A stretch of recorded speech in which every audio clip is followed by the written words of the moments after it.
नमस्कार, सुस्वागतम मंडळी. कसे आहात सगळे? मजेत ना? आणि आपला नेहमीचा आपुलकीचा प्रश्न काय आहे आजी? हसताय ना? हसायलाच पाहिजे, कारण घेऊन आलं तुमचा आवडता कार्यक्रम गुलकंद केबल नेटवर्क मधून, ज्याचं नाव आहे चला हवा येऊ द्या. आणि तुम्हाला तर माहिती आहे, आपण सगळेजण मुक्कामी गेलेलो आहोत कोल्हापूरला.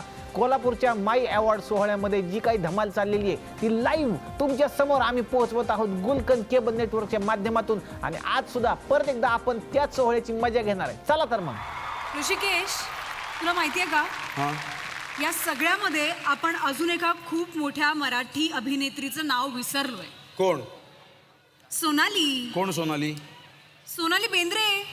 ती मराठी आहे? अरे बेंद्रे नाही का तिचं आडनाव? वा, आडनाव ही अंधश्रद्धा आहे. मराठीत काम केले का त्यांनी कधी? अहो excuse me Rishikesh, please general knowledge सुधारा आपलं. का?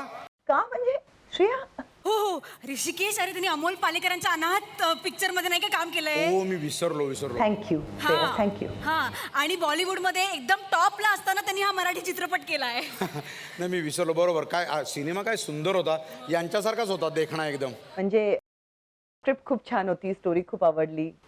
Why did it? मला माहिती आहे ऋषिकेश, तुला ते अगबाई अरेच्या मधलं गाणं फक्त आठवत असणार, म्हणून तुला लक्षात नसेल, पण हा मेन रोल होता. मस्त. मग तुमच्यासारखंच सुंदर तुमची एक फरमाईश होऊन जाऊ दे मॅम.